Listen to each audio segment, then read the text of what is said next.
Carlos V de Alemania y I de España nació en la ciudad de Gante en el año 1500. Sus abuelos, por parte de la vía paterna, era Maximiliano de Habsburgo, que fue emperador del Sacro Imperio Romano Germánico y conocido como el último caballero, simbolizando la transición entre la Edad Media y la época moderna. Su padre fue el conocido Felipe el Hermoso, duque de Borgoña y marido de Juana la Loca, por lo tanto está vinculado tanto con el linaje Habsburgo del norte de Europa y del ámbito franco-borgoñón, como con la dinastía Trastámara de también origen francés, pero instalada en Castilla y en Aragón, y en el ámbito peninsular en general, a excepción de Portugal, que estaría gobernada por la Casa de Avís, y tras la independencia, luego de la integración en el reinado de Felipe II por los Fraganza. Carlos V se crió en la corte de su tía Margarita de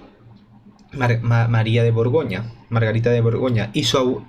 y su bisabuelo fue Carlos el Temerario, que fue el último duque de Borgoña, que murió en la batalla de Nancy en el año 1477, batalla en la que la supremacía de los piqueros suizos y de los arcabuces se impondrían a la antigua caballería pesada medieval que había dominado a los ejércitos ingleses durante la guerra de los 100 años en sus contiendas con los franceses. En la vinculación de Carlos V con el reino de Castilla se iniciaría a la muerte de su abuelo Fernando el Católico, ya que en 1516 le sucedería en el trono, aunque haría una serie de inconvenientes y de problemáticas muy importantes. El primero era que fue un monarca extranjero que no se educó en la cultura castellana, cosa que no fue demasiado bien vista por los nobles y los grandes de España de aquella época. Los grandes de España eran aquellos nobles que obtenían el título de la grandeza y que les permitía quitarse el bonete delante del monarca. De hecho, hay una cita muy famosa ya en el siglo XVII en el reinado de Felipe IV, cuando al conde duque de Olivares se le concede la grandeza y Felipe IV le comentó: conde, cúbrase, se podía mantener el bonete. Finalmente, Carlos V desembarca en el puerto de Asturias. Desafortunadamente, Cisneros no logró llegarlo a conocer personalmente porque hubo un sector de la nobleza que estuvo interesado en que eso no ocurriese, y ya fue un reinado bastante truncado porque desembarcó en un puerto asturiano, desembarcó en el norte de España y fue recibido a palos. Luego se reunirá en Cortes en Valladolid, que era la sede de la audiencia y donde estaba la corte en este momento, pero luego viajará a Aragón, a Valencia y a Barcelona. Región peninsular que en este momento se veía bastante afectada, el Mediterráneo central occidental, por los corsarios otomanos y sus aliados berberiscos norteafricanos, entre los cuales surgirán los famosos hermanos Barbarroja, que se alinearán con los intereses franceses a lo largo del reinado, y con Francisco I como con Enrique II, que serán los grandes rivales geopolíticos de Carlos V. Finalmente, Carlos V no solo tiene la herencia española borgoñona, sino que obtiene por influencia dinástica tanto de su abuelo como de su propia familia, la familia Habsburgo, que era de origen austriaca. También heredaría las posiciones de los Habsburgo, que eran Austria, Tirol, Carniola y Estiria. Y también será emperador del Sacro Imperio Romano,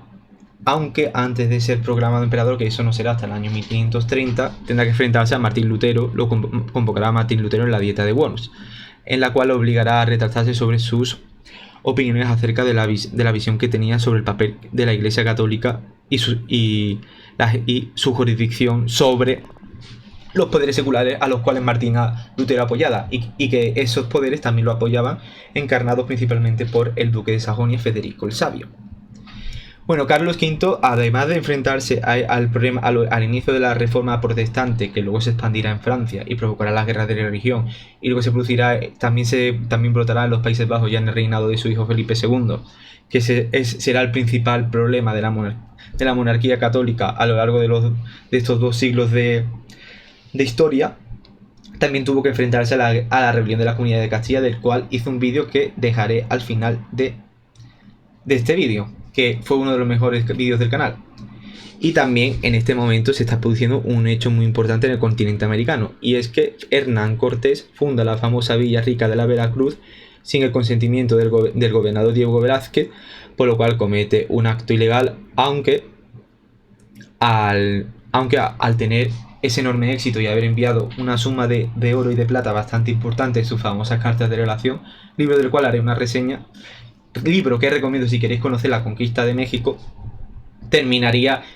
instaurándose posteriormente el primer virrey en el reino de la Nueva España en el año 1525, presidido por Antonio de Mendoza. Volviendo otra vez a Europa, Carlos V volvería a Castilla y, consciente de la situación que se había provocado durante la rebelión de las comunidades, en parte por los sectores populares muy descontentos, por parte también de la nobleza que había participado en la rebelión, aunque luego posteriormente ese sector de la nobleza su actividad terminará siendo eliminada o blanqueada para no mantenerse enemistado con el nuevo monarca. Realiza una serie de reformas estructurales muy importantes. Funda el Consejo de Indias en el año 1525 a raíz de la expansión territorial en el continente americano y la necesidad de crear una administración y una burocracia que evitase la creación de un nuevo feudalismo en las Indias occidentales. También se funda el Consejo de Hacienda, es decir, la rebelión de las comunidades, aunque no tuvo un éxito político, sí tuvo un éxito institucional porque sentaría las bases del triunfo de la monarquía, del imperio mesiánico de Felipe II. Finalmente, luego de haberse asentado de forma definitiva en España, aunque es un precedente importante, ya que será Felipe II en 1561 quien establezca la capital en la villa de Madrid. De hecho, todavía, a pesar de ser la capital de España, sigue siendo jurídicamente una villa. Tendrá que enfrentarse a Francisco I en el norte de Italia, en la famosa batalla de Pavía,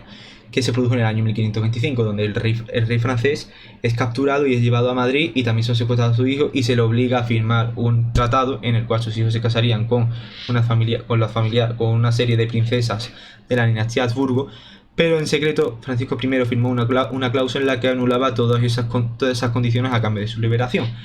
y forjó la famosa Liga de Coñac, la Liga Clementina, porque estuvo liderada por el Papa Clemente VII, y Carlos V, como respuesta, atacaría la ciudad de Roma, y hubo en el famoso saqueo de Roma del año 1527, otro saqueo más en el largo historial de la antigua capital imperial de la península itálica. Hay un hecho muy interesante, se produce aquí es el origen de la famosa Guardia Suiza, los mercenarios que defienden al Papa, porque en este momento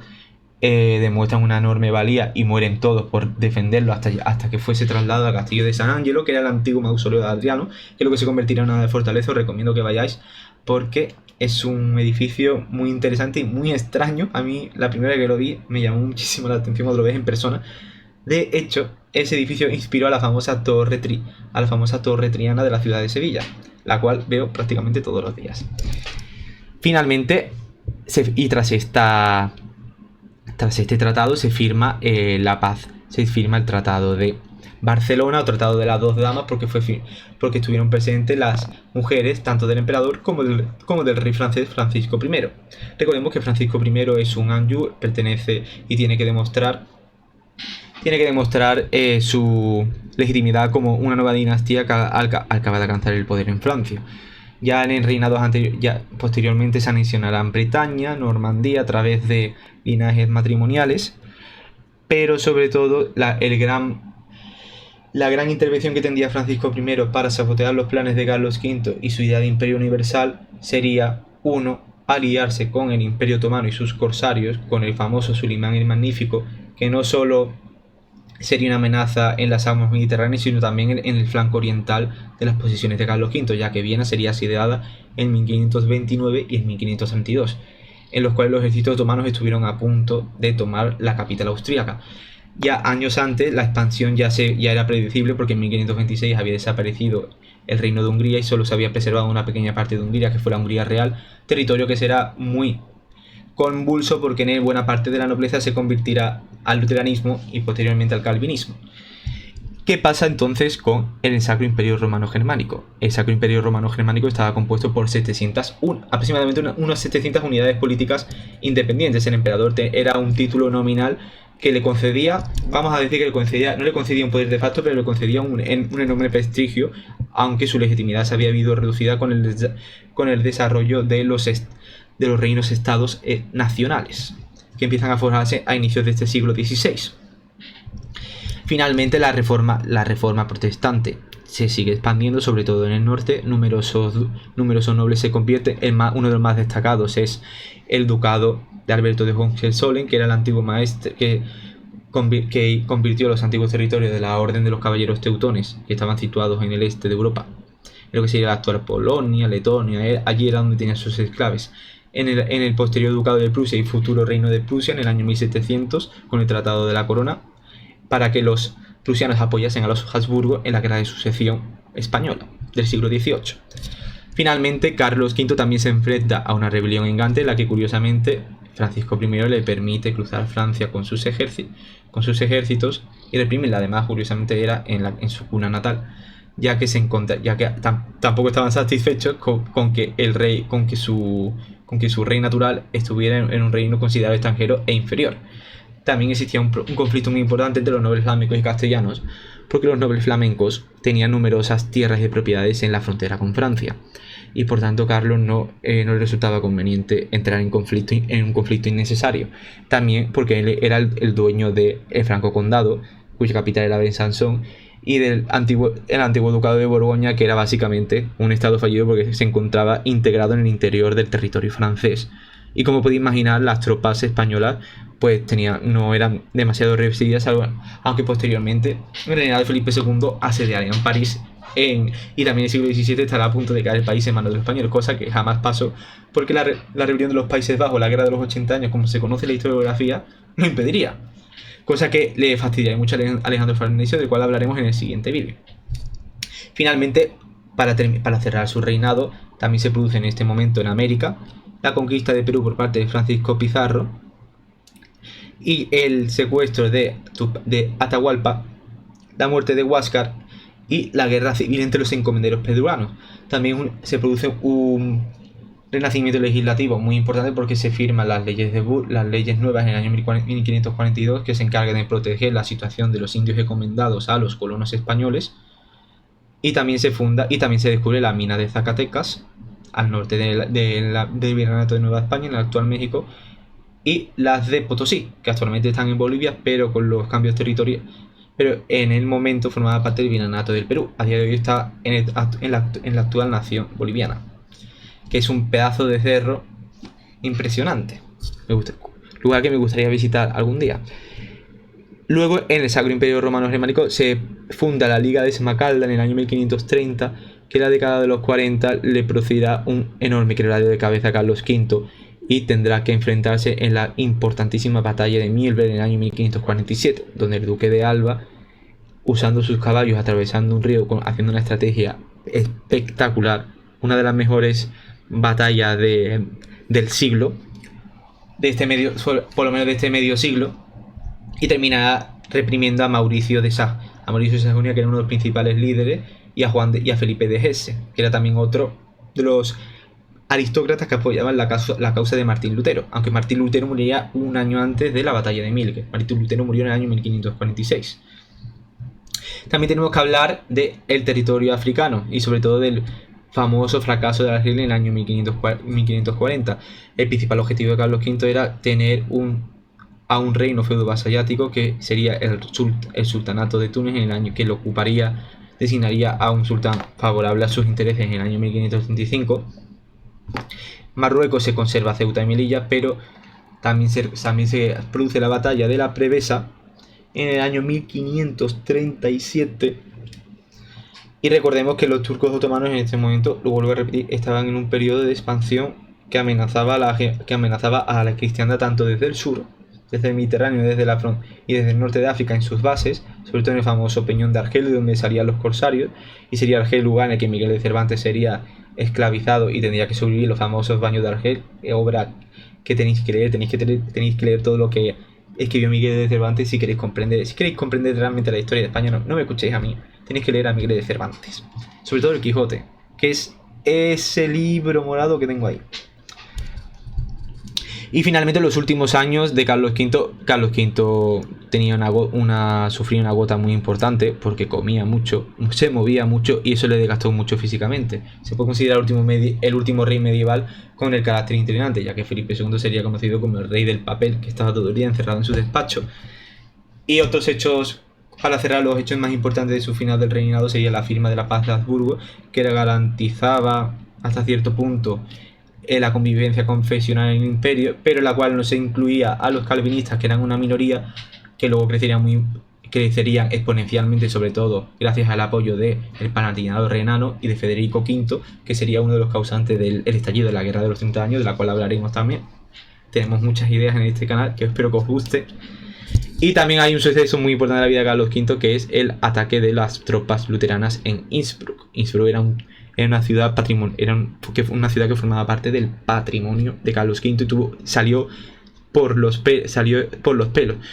Y también había otro problema importante, fue el tema de la sucesión hereditaria en el Sacro Imperio Romano Germánico, porque Fernando, que fue el famoso Fernando, arzobispo de Aragón, que iba a ser rey de Castilla, pero que fue designado como gobernador de Austria, como rey de Romanos, me he equivocado del término, sería su hijo Maximiliano II el que sucedería a Fernando. Maximiliano II sería el primo de Felipe II. Aunque Felipe II no heredaría el trono al Sacro Imperio Romano Germánico, de hecho estuvo a punto de perder Países Bajos o Milán en la famosa paz de Crequepí del año 1544, en la cual los españoles invaden Francia a través de la picardía. Pero lo que pasa es que tienen que acabar la guerra porque, de nuevo, las finanzas de ambas monarquías estaban en quiebra. Como pasará cada vez que acaba una guerra, porque los dos contendientes no tenían dinero para financiar sus ejércitos. Y otro hecho importante es la expansión de los Países Bajos hacia el norte. Carlos V consigue que Zelanda y Holanda se incluyan en los Países Bajos para que los herede su hijo Felipe II. Y finalmente se retiraría los últimos años de su vida en el convento carmelita o franciscano, no recuerdo ahora mismo, de Yuste, en el cual a través del río Tajo le traían todo el pescado que salía del Atlántico a través de Portugal.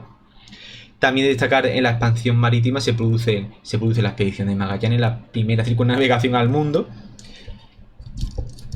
Pero aunque Magallanes moriría en la isla de Cebú, en la actual Filipinas, porque sería atacado por unos indígenas. Y se produce una disputa porque, claro, se descubre Filipinas, que forma parte del área de influencia de Portugal, establecida en Tordesillas en 1493. Aunque en el Tratado de Zaragoza se le concedería ese territorio, que sería Felipe II el encargado de evangelizarlo y conquistarlo. En el famoso Tratado de Zaragoza, en el cual Juan III de Portugal le cede ese territorio a Carlos V.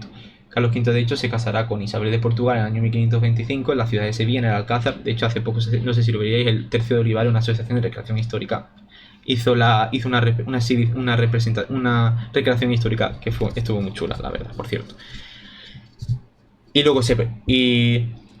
produjo la primera vuelta al mundo. De América hemos hablado de lo más importante. Y finalmente muere. Y también, bueno, había que mencionar que durante muchos años Juana la Loca, ahí se dirigían como Vuestra Majestad, mientras que a Carlos V se le dirigían como Vuestra Alteza, como haciéndolo de menos. Otro detalle importante es que Carlos V tenía como asesor personal, entre comillas, digamos, a Erasmo de Rotterdam. Además, su famoso libro, La educación del príncipe cristiano, fue solicitado por Jan Le Sauvage, que era el canciller flamenco de Carlos V. Y bueno, creo que eso es todo por hoy. Lo que siempre os digo,